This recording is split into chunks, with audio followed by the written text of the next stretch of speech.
Hello there, and welcome to our show. For the time being, it shall remain unnamed, but it is certainly not unmanned. In the studio with me are a few remarkable gentlemen who I will introduce to you in a moment. But first, let me tell you what sort of trouble we're getting ourselves into here. The vision can be stated simply, but it creates an enormous playing field that I just can't wait to bring into existence with you, our audience. So here it is. We want to create a platform to dialogue on the big issues related to life. Now that is extraordinarily broad and undefined, so just let me keep painting the picture, all right? Don't get impatient with me. I can hear them already, fellas. They're coming after us. I tell ya, we're going to have a tough crowd. The issues we want to hit pertain to a person's worldview. Have you heard of that term before? I've heard it called life view, and I like that just as much. But we want to talk about worldview and the ramifications of it.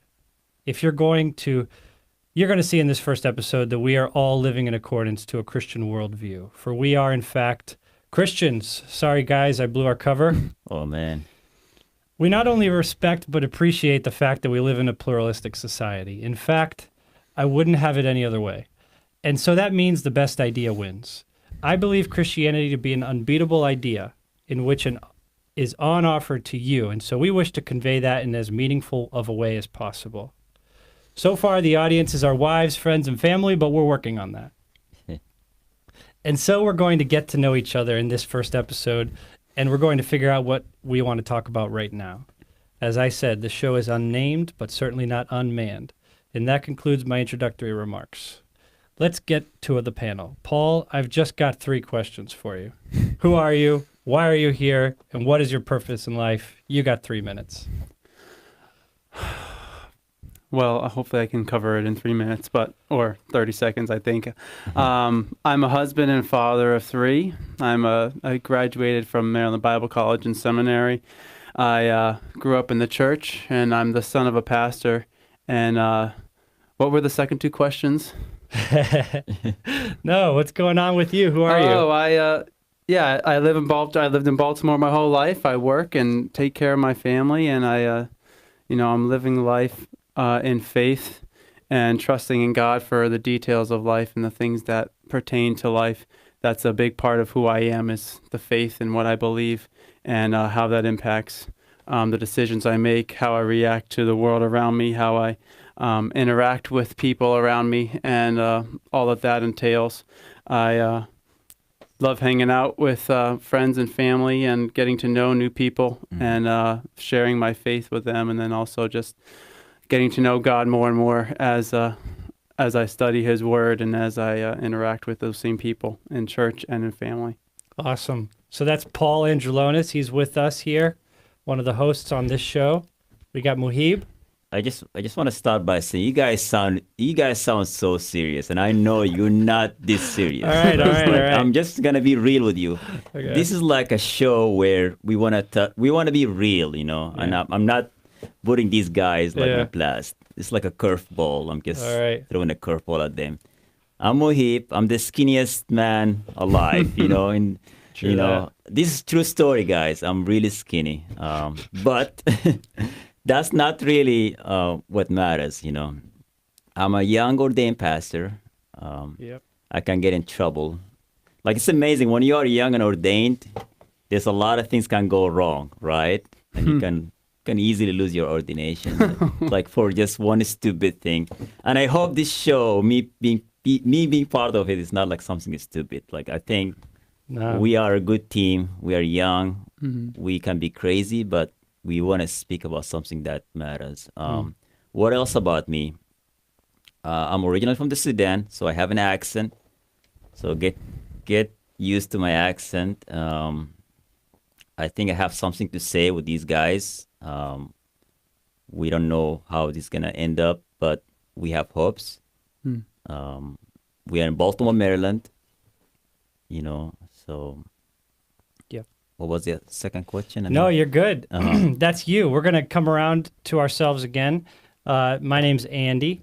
Let's see. Husband and father of 1. He's just starting to crawl, so less than 1 year old, somewhere in there. Graduate of Maryland Bible College and Seminary, along with actually you and Did I Paul, say, I think I forgot to you say did that, mention you know. that. Yeah. Did Forgot, you mention I forgot it? where I went to I school. think I did. Yeah. I don't know. Good. Yeah, so we're all graduates of Maryland Bible College and Seminary. We got two other guys in the mix. They're not on with us tonight. Sebastian, he's on the computer actually in the studio helping us out here, which is terrific. And he's going to be a part of the panel. He's going to be in the mix probably in the next episode. We got Dennis White, also ordained pastor.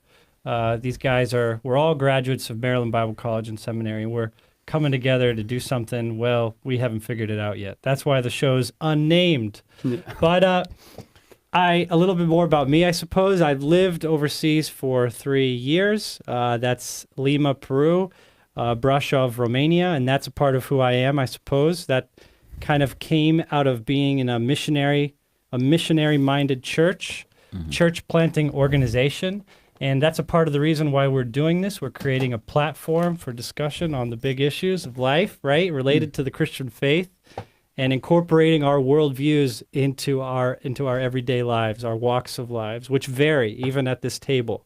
And of course, we hope we have a various types of people in our audience. If you ask me right now why I like this show, I can give you one reason, because it's unnamed. It's I unnamed. feel like we're not under any pressure. It's No, like you're the right. unnamed show. I like that To aspect. go anywhere. Yeah. We're figuring it out right now. We didn't have time Just to wait. So much we were freedom in not having a name. We were just too excited. We just pressed record. Yeah. Yeah. So Jeez. All right. So I want to hear from these guys, and you're going to hear from me a little bit what we want to talk about on the show, what we want to use this platform for. okay. And so I've screened them, and it's worth talking about. Paul's going to mention something about the role of faith in life.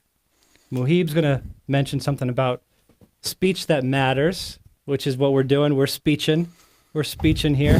Talking. And We're trying. I'm gonna steal a Tim Keller ism, which is the gospel in life. So let's get through this right now. Paul, you got something to say?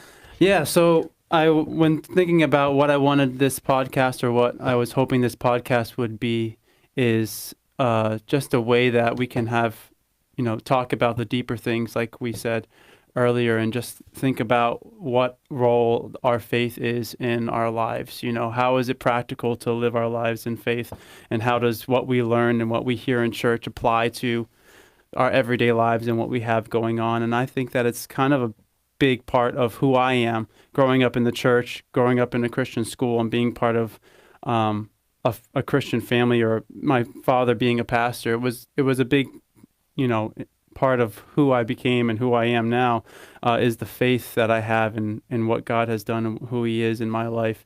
And that's something that I don't think is something that I got into because it's just something that's been ingrained in me or pounded into me, or something that I have as part of my life because I feel like it's supposed to be there, but it's because of something that's taken place in my life, something that God has done in my life, not necessarily. Was there a time in your life where we're not really following God, or? In a way, yeah. I mean, I've always gone to church, but I don't know if I always had my walk with God was always, completely in the right spot. It's kind of like you go through the motions, you go to church, and then the next step is to go to Bible college, and the next step is to go on the mission field, or whatever it is. And maybe you do those things because you see other people doing them, or you see, you think it's what God wants for you, and maybe that's the case. And I think it was the case for me and what I did, but it's also like, is it something that God's doing in my heart? And it was. And having a young family, having 3 kids, I got married when I was really young, and we have 3 kids, and I'm 30 years old. It's kind of like God was preparing me for something greater with those decisions that I made, with the faith that I have. And when stuff happens in life and you're like, what is going on? Having a faith in a rock and a foundation in who God is in my life makes those things a little bit easier, or just having something outside of me that I can look to. But the 3 kids make sense. I mean, the tax incentives, right? Yeah. You're just thinking ahead. Trust me, it wasn't in the agenda. The timing was not there, but This is so all right, that's too much detail, Paul. That's so biblical, because the Old Testament, having a kid is like investment, like Yeah. Abraham, and Yeah. just from the beginning of our Bible, it was very vital to have a kid, a child. Yeah. You know. Yeah, and I think that relationship between a father and a child is something that, is in the Bible, but when you experience it for yourself, it kind of enhances that walk of faith that you have, or the relationship that you have with God that you don't necessarily see when it's just you and him, having to take care of another person, and that person depending on you for every need that they have, it's kind of, it's a game changer, obviously. And then once they can move, it's like a whole nother, a whole nother thing. Yeah. Andy will find that out very quickly. So He's moving. He's starting to move. Yeah. we can say fathers have more faith than single people. Oh man. I don't. Yeah. That's my theory. Faith required. I don't want to come up with a heresy, guys. But Yeah, I mean, it's definitely, there are things that are out of our control that, you have to have some other outlet or some other source of your, foundation or conviction. And I think that, having God and having a faith in that is kind of the key in that. Awesome. Yeah. Awesome. Muhib, what are you thinking? What do you want to do with this podcast? This is the first time we're talking about it. No, just joking. it's not the first time we're talking about it. This is funny. Like, we're still figuring out like what I guess we can be really serious. Like, we want to reach out. We want to speak to people's heart, and we want to address issues, like big issues. Yeah. Like, we want to talk about things. Maybe the pulpit does a good job, Yeah, like we want to help the church, right? We want to help our people. Yep. But also we want to reach out to people that might not come to church. Mm. Maybe they can find this platform. Yeah, Like, this is a platform to reach the unreached, like even the unchurched. We can say that. Yeah, this is the dialogue, right? Yeah. Back and forth and exchange, conversation mode. Yeah, is it real to us, like as young people? Like, if it is real, how is it real? Like, Yeah, we're gonna let it all out. yeah. So Speech that matters. What do you mean by that? speech that matter, like there is clash going on, actually clash between ideas. I'm gonna read some number. I'm gonna say numbers. You tell me what they represent. Just have a guess. 800,000. 828,000. 828,000. Let me start with a smaller number here, okay? Let me go back. 4 years, 3 weeks, and 6 days. 4 weeks, 3 4 years. 4 years, 4 years, 3 weeks, 6 days. 3 weeks and 6 days. College education. No. Okay, keep going. 4 years, 3 weeks, and 6 days. Yeah. Time lost on my cell phone. That could be a possibility, but not the daughter's right age. answer. Just like a tragedy, the Civil War. Oh, That's the That's age how of the long it Civil took, War. yeah. A lot of people killed Hmm. between the North and the South. I'm saying all that to say one big. Yeah. I have a point to make here. Okay. But like when we look at the stats, like clash between two ideas, people took force to fight in a war because of ideas. One of the reasons I like living in America, because America is built upon ideas. Like, and we are people of faith. We have great ideas come from the Bible, and these ideas, they can be translated into action, into living. Like, I can live my faith outwardly, So imagine this, 800,000 people, actually from both parties, North and South, 800,000 people died from, like, Wow. it seems to me there's no winner, even though the idea was noble. Yeah. And Yeah. we have that clash going on right now, actually, between ideas. But thanks God, we can say thank you, Lord, that we're not taking force to kind of translate our idea into action by force. We can reach people by peaceful means. Yeah. People are willing to do a lot for an idea, Yes. right? That's They're willing to go to great lengths, and the Civil War is an example, but there's a lot of ideas like going around or Yeah. that people are passionate about. And, ours, we have something that kind of is more like an idea. Anybody can come up with an idea and be passionate about it, so right? it's speech that matter. There was a Baptist preacher. His name is, I'm going to read his name for you, John Prados. Prados. This guy, a professor in seminary after the Civil War, because he's thinking about how can I help America get back into its feet. You know, like how can I heal the wounds of America? This guy said, I'm going to teach a homiletic class. Homiletics. It's like I'm going to teach a class about How to preach. Yeah, about how to preach. I'm going to equip the church to bring out wow. preachers so they can go to the villages of America. What's this towns. guy's name? John Prados. Wow, that's powerful. This So is he thought the best thing I could do for the country in this situation is teach homiletics. yes. Wow. What makes the story more amazing, I'm very excited about when I found it. Only one person showed up to his class. Oh. This is more intriguing. This is a true story, guys. This is America. I'm saying all that to say we can encourage ourselves. We are like, in our show here, small beginnings, we don't know the outcome, but by faith, because of the ideas that they are found in the Bible, great things can happen. One person showed up, and guess what? He was blind. The student that showed up was blind. So what John did, Pastor John or the Professor John, he taught the class like in a speech. He actually gave the class in a speech form. He would say out loud what he wants to teach instead of writing a board. Mm-hmm. So someone recorded whatever he said, and they printed it in a book. Really? The book is an actual book you can buy today. It was the bestseller for many generations. Really? Impacted so many other pastors and preachers. What's it called? I'll give you the name. I need like a suspense music, a drum. The preparation and delivery of sermons. Nice. Oh. Spurgeon said about this guy. This is what Spurgeon said. He said he's the best living preachers in his time.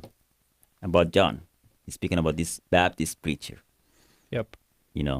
So this is awesome. Yeah. No, I mean, it communicates an important point. Like he thought in the time of a nation's crisis, I'm going to equip the preachers. Yes. Yeah. To say what speech. That speaks to what we're trying to do here. Yeah. We're happily engaged with a Christian audience, potentially. We want to communicate in a way that's easily understandable to those outside the church, right? Yeah. The unchurched, you could say. Those young people that say, sure, I have a fear for God. I respect God. I love my country, and I appreciate the values that this country was built upon. But I'm just walking through life, and I don't really. It's not like I need to go to church or anything. That's how a lot of young people think. And so we want that audience to give us a voice, give us a chance, right? Yeah. And you're saying that, wow, if we could equip the church for such a time as this, right? In this arena where there's a battle going on for ideas, then we're doing a good thing. We're doing a great thing. Yeah, what I like about the story and other stories also, like the unbeliever or someone who doesn't even believe can appreciate that because they can see a testimony. They can see there is an actual book that book is actually a bestseller. Yeah. That book actually impacted people's life, regardless to the agreement or the disagreement with the content of that book or that person who did this. It was a positive message, positive approach. I'll chime in here. I think the lines are so parallel with each other, which is awesome. We just kind of just said to each other, "This is what we want to do," and found each other on the same page, which was so cool. So that's where we are at, and that's why we're doing this. And let's see. I was thinking something that Tim Keller kind of coined, the gospel in life, and he's doing this in New York City. And New York City is not exactly a place where people go to find God. It's like the opposite. They're like the Big Apple. They could care less. It's me at the center, and they're looking to make something of their lives, and that's most important to them. And it's understandable. It's like there's an element to that in all of us. But Tim Keller's like, well, I want people to put their eyes on God, and I'm going to do that in the middle of one of the craziest cities, right? And he believes that the gospel, born in a person, the message, like understood, received, acted upon, has such an effect that it permeates every aspect of their life. It goes into all the details of daily life. And that's what we want to see happen. You know, I don't want a false dichotomy, which is there's the church life and then there's my everyday life. Secular life. Yeah, and it doesn't appeal to the believer, the Christian, and it doesn't appeal to the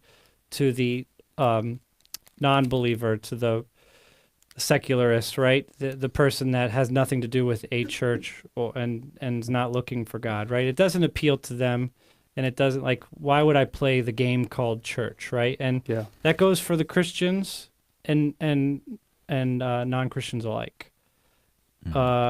They need to see that this, whatever belief system you're proposing to me, works for me, for my life. And Christianity does do that, and we need to, and we want to connect those dots for people. So that's important for me, for what for our part of our mission here. Yeah, I think that's something that was some part of what I was thinking about with this, is the kind of like showing that our faith or our walk with God or the gospel in our lives is something that permeates, like you said, our entire life. It's not just something that we're saying one thing and living our lives a different way. You know, it's something that, we're loving in word and in deed, right? It's something that it impacts our lives, right? It says faith without works is dead. Like, if you have faith and you love God, then it's going to be something that shows in who you are, right? Jesus said, the people will know you by your love for one another. You'll know you're my disciples by that love that you have for one another, right? It's not something that I hold in and it doesn't show in my life. I have a faith, but I don't show it to anybody, or nobody knows that I have faith in God, or that the love that I have for other people. That's something that is, if it is real and if it is true in my life, it will be visible to other people around me, whether I want it to or not, right? And we all interact with the world. We work at, larger universities, or work, wherever we work, we come in contact with people that are unsaved, or people, and there should be some sort of a difference between us and everybody else, or there should be something that shows to those people that kind of exemplifies our walk with God and the faith that we have in our lives, right? Yeah. Was there like a situation? Let's say you file your tax return, and there is a ways where you can get a tax credit, like, and your faith just pops up, and your faith, God, the convictions. Like, there's like situations like that in our lives where, like, faith clashes with I know we use our Christian lingo, like my flesh, like you teach, but Yeah, well, I like what you're saying, and it reminds me of, like, even a lesson recently with the 6th grade. I teach 6th grade Bible in the morning. So I work at the Christian Day School here, Greater Grace Christian Academy. And let's see, Paul, you got a few kids in there? Yeah. Okay. Two. Okay, just two? For now. All right. And that was my practicum when I was in seminary, was actually 6th grade Bible. So I'm still at it. Maybe... I don't know, 8 years later or something. Wow. And so I really love it. And I got to say, communicating big things like this is exactly what we want to communicate to the kids. Critical thinking skills, big questions in life sort of thing, worldview development. Like, why not give that to the kids? Why not train them up in the way that they should go, like as the proverb says? The kids and adults. This is amazing, because I think what we are doing here is speaking, like we're like sounding out something to listeners, you know. Like, I love the assumption that the people we are speaking to, they're wise, like they are, like, we're not looking down upon them. Yeah. I love that. They've got the capacity. They have the capacity. Yeah. They can listen to us. Of course, we want them at the end of the day, we want them at some point to agree. Yeah. But we want to welcome disagreement. I love Paul the Apostle said, I speak as though to wise men. Judge what I say. This is Paul the Apostle. Like, speaking, like, I'm speaking to people. I'm looking at them as wise people. I wanted to judge, evaluate. So he thinks the best of his audience, Yes. and that's what you want to do. Yeah. Yeah, we're thinking the best of our audience and hoping that we're hoping that we're challenging them in their thinking, because that's something that we've allowed to happen in our lives. Yeah. It's like entertainment. Yeah. It has huge audience. Yeah. Mm-hmm. You No, know, it's you're like we waste a lot of. I mean, you said it like when I said 4 years, you said wasting my time in my phone. You know, it's Yeah. like because I can easily see myself doing it. We can actually. You know, we do waste time sometimes. It's something we do. You know, it's like we Yeah. can. Especially now, especially with technology, it's easy to kind of, you watch a Netflix show and 4 seconds later is the next one, and then 5 hours later you have lost 5 hours of your life watching Something very show on sneaky about Netflix. Netflix. It doesn't let you. It's like on to the next episode before you get up to use the It bathroom. used to be like 30 seconds, and then they shortened it to 4. So Really? And then now that's like before you can even decide whether you want to watch another one, the next episode's just going, and you're Clash of Just- ideas. Netflix, or speaking about faith and God, you know what I mean? You see the point? Hey, Like, we're need driven as people, and I think that there's a need Yeah. for this in people's lives. So they're gonna, they go to God. People go to God, and that's because they're built with that need. We're built with a need for God, and we're not ashamed of that. We're not denying that. I mean, show me the man that thinks he doesn't need God, and it's just let's talk about it for a few minutes, and we'll figure out there's needs there. There's needs. and but that hopefully- idea, Andy, that idea has to be challenged. I Yeah. can't show you a man who said I don't need God. Yeah. You know, it's just like I'm just playing the No, kind of the devil advocate. Like Sure, seriously, we have Yeah. to No, have you this make a convers- great devil. You know, with an afro too. I have an afro to the audience. They cannot. They can see me actually. It's like, see, I'm not lying. I have an afro. Yeah. So it's like, this is what America needs or wants or needs. Yeah. You know, Yeah, a I just- challenge, right? Yeah. Like I love the NFL. I watch football. I spend a lot of time in YouTube. You know, but I need to be. But the church is like a place where I come to get challenged. The role of faith. You know, like what you talked about. Like you guys asking me to be part of this. It's like a challenge. It's a beautiful challenge, actually. You know, seriously, like studying and taking the time. This is what people need. You know, it's like a interrupting their lives, but not to destroy it, but to say to them there's something really better here. You know, Yeah. something worth their times. Yeah, like being in education, I've noticed that they need to be challenged to think critically about Yeah. what they're learning, right? Those questions on the test or in the books that are the critical thinking questions are always the toughest, right? In like math, they're the word problems, Yeah. and they're the questions that require thinking, right? Versus just spitting out the right answer. And that's what we need. You need the sooner that people get working on that, the better. Yeah. And we know, I'm sure from personal experience, Christians that lived their Christian life without challenging their faith. And that you find out that it's a shallow thing and that the right set of circumstances just crushes it. And so this conversation that we're providing, that we want to generate, goes to the Christian and non-Christian alike. Yeah. And we accept anyone from any worldview to be a part of the discussion because we're open to it and we want it and we need it, and it's human issues. It's not religious or political issues. Exactly. Yeah. Right? Yeah. And Yeah. another thing we can say also, like, we're not ashamed, you know, of Yeah. like saying, hey, we are, you know, we love the Bible. Yeah. We're going to share from it. There's 3 of them on the table right now, That's You right. see Yeah. Many Bibles around here, you know. Yeah. and an Watch Arizona out. green tea, Yeah. and not Because true story, Andy, colored liquid. like, Yeah. Oh, they're not. I know What's the word? What did I say? This is I don't know what you said. I wanted to kind of go back to what Andy said about critical thinking, and we kind of were talking about this before we started recording, Andy and I, about like the kids in the school or the people, the generation that is growing up now, the idea of not being able to Google something and having the answer to it in like 30 seconds is like mind-boggling, or just like not something that they have even had to consider. The internet, they don't know the world without the internet.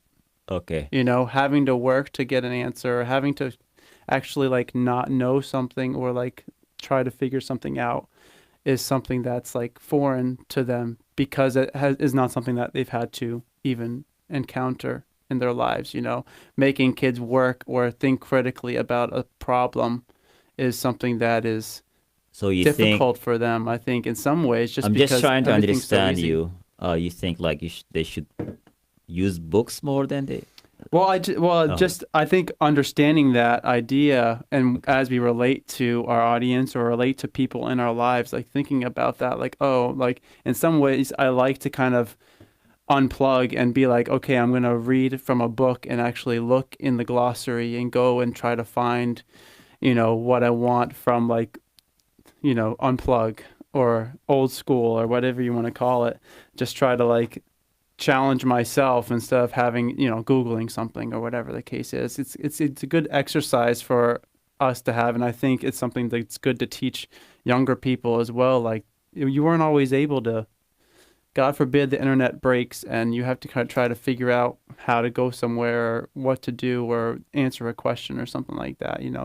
It's something that is sometimes maybe difficult for younger people to understand, or people that have been connected, for lack of a better term, Well, their entire lives. Yeah, there's the disciplines of education such as reading, writing, talking, and listening, right? Yeah. And that needs to be challenged, in a person's life. They're going to gravitate towards let a me few of challenge those. Paul now, right now. Oh, go Paul, for it, I go love for you. it.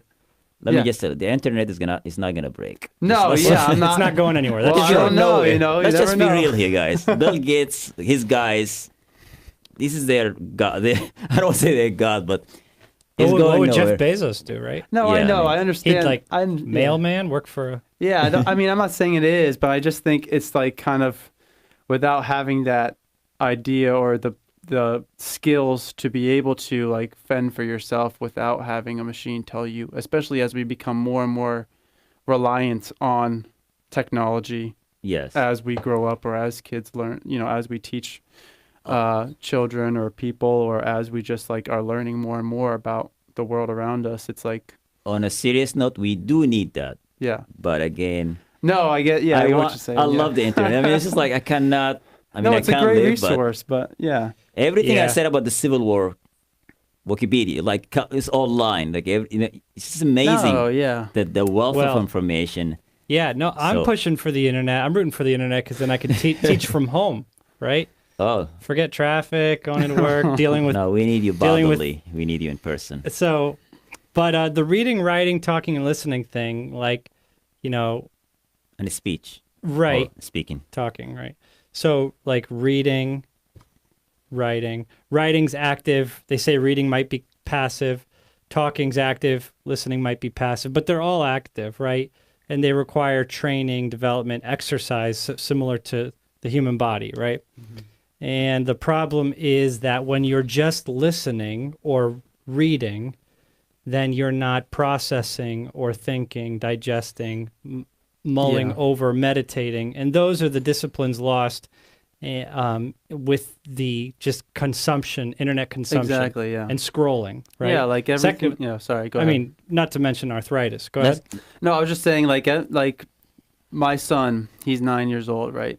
He goes down and he watches Netflix. When he watches TV, he watches Netflix. He doesn't understand that before Netflix, you had to actually watch whatever was on the TV. You couldn't watch whatever you wanted whenever you wanted to. Yeah. And that idea is kind of when we turn the Netflix off and he's just watching regular TV, there's commercials and you have to be patient and you have to wait and you have to be like, being bored is a good thing for a kid to be bored. Have an imagination, Wow. have a thought, just think about what I want to do, where, how can I, entertain myself without having some sort of device in my hand or something that's just like putting information into my brain that's going right out the back. It's kind of like you have to have that opportunity to kind of have a challenge, or not necessarily a challenge, but just not have the ease that comes with the world that we live in now with technology. You know what I mean?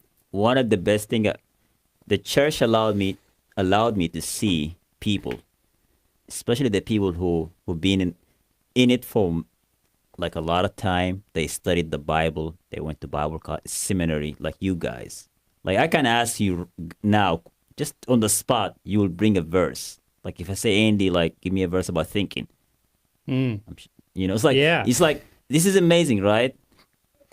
Yeah. Because Keep going, Mohib. What is the verse in? No, I like what he's saying. Just keep going. just to put you on the spot, like I'm saying all that to say, we have content. No, yeah, I It's believe like, that. No, like we yeah. do actually, like, Oh, yeah. and people need to listen to hear that content. Yeah, The I big- mean, I tell, going back to the 6th grade Bible class, these kids are like so small, but so precious and so thoughtful and so loving and care. Like there's so much going on in the 6th grader's life. And I'm telling them, guys, just get a taste for this. Like think about it. Yeah. Put it in your heart, these thoughts. We're talking from the scriptures. We're giving them doctrine, well-prepared Bible curriculum. And I'm just loving it. Like I said, this is like my 8th year in teaching it. And I told them in September, like I said, I think this is my best Bible class with the 6th grade ever. And because it's like you're unpacking these major truths and ideas and put in such a way that it could be understood by a 6th grader. And that's a remarkable thing. And we want to unpack these ideas and put it in people's hands in such a way that it's just like, oh yeah, this makes sense. This is great. Give me more. And that's what we want to, the mode we want to operate in as we communicate. Yeah, exactly. Hear this: if anyone speaks, let him speak the oracles of God. God drops the mic. I mean, it's like that's how it's like amazing, right? That's right. Yeah. Uh-huh. This is a verse that convicted me. Okay. You're going to have to explain it though.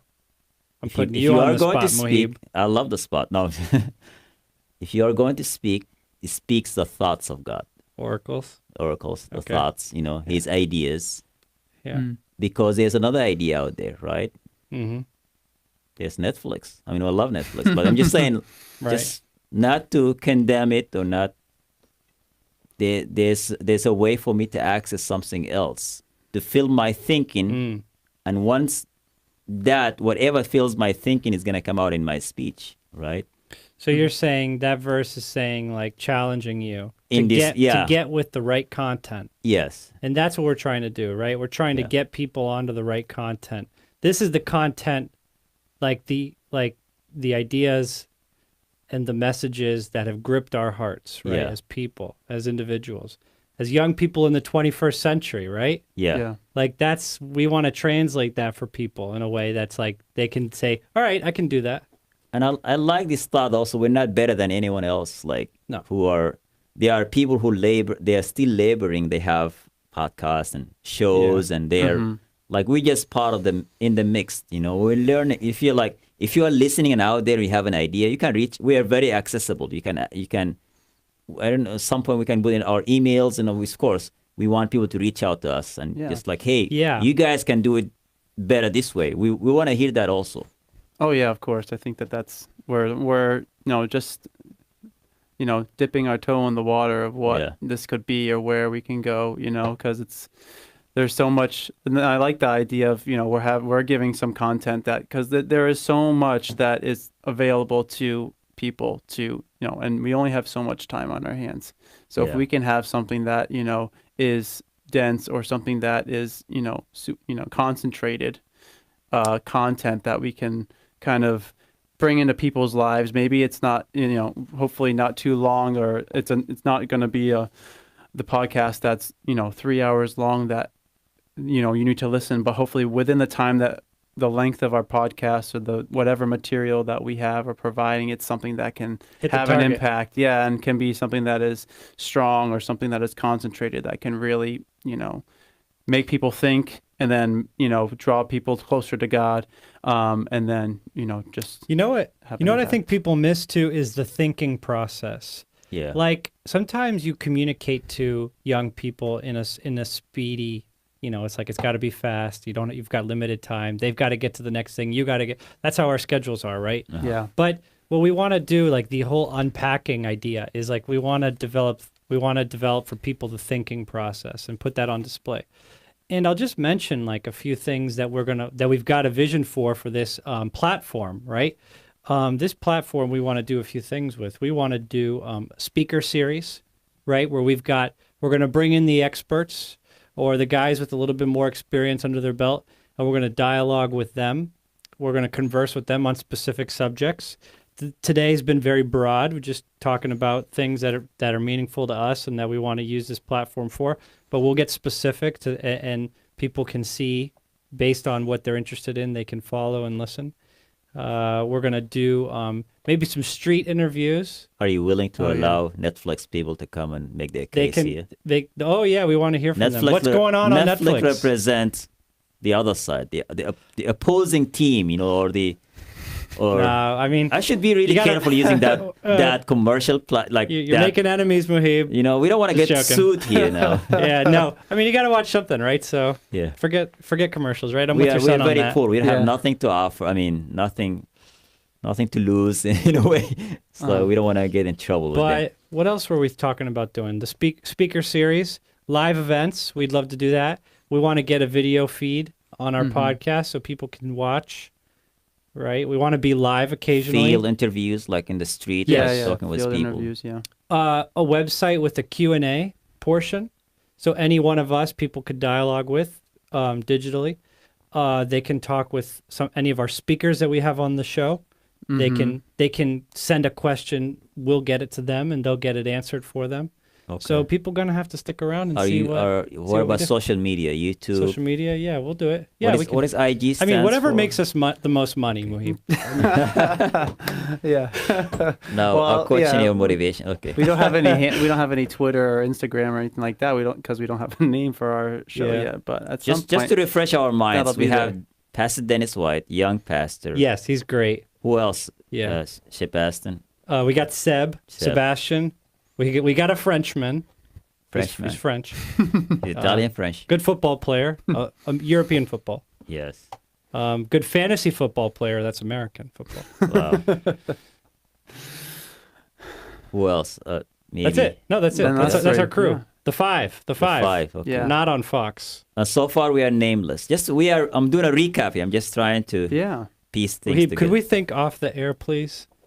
Yeah. Just joking. Nameless. All right, so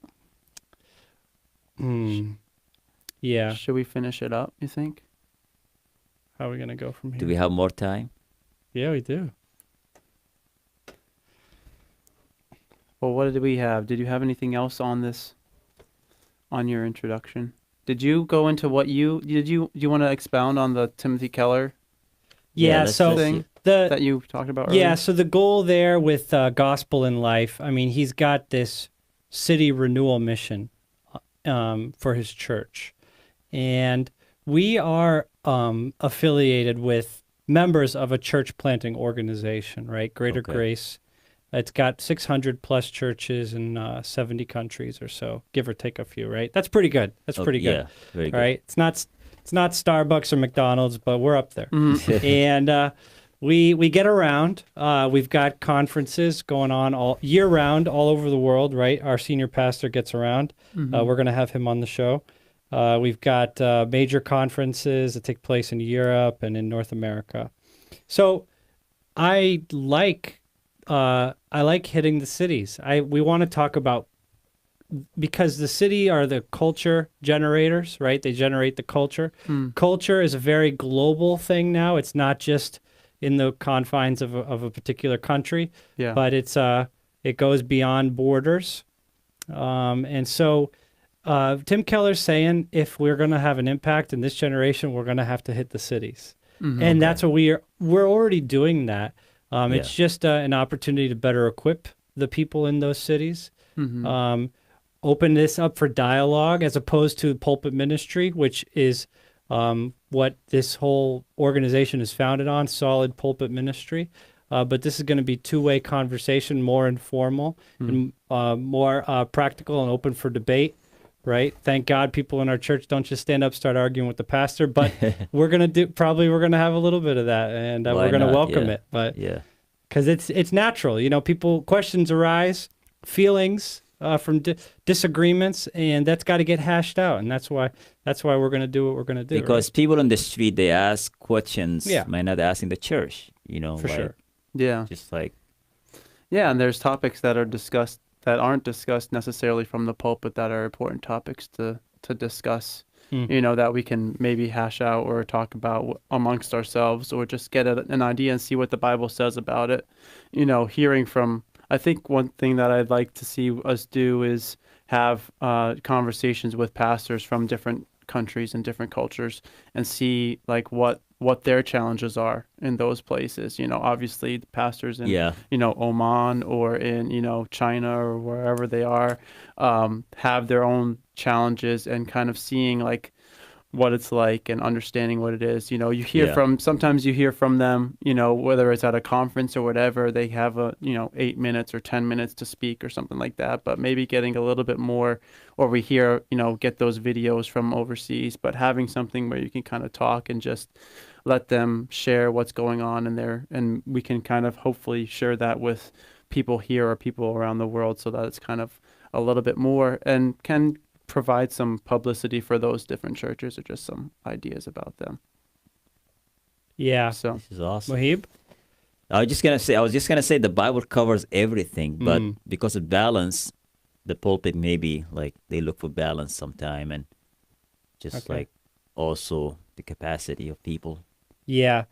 But here we can have the freedom. I love the idea of being free, just Yeah, well, what you said earlier too about like the right content governing us as people, the verse Yeah. you brought out from Paul, like we need to be governed, and we need the Word of God can do that for you, yeah, right? The Bible can govern your life, and we coined the term "thinking with God," right?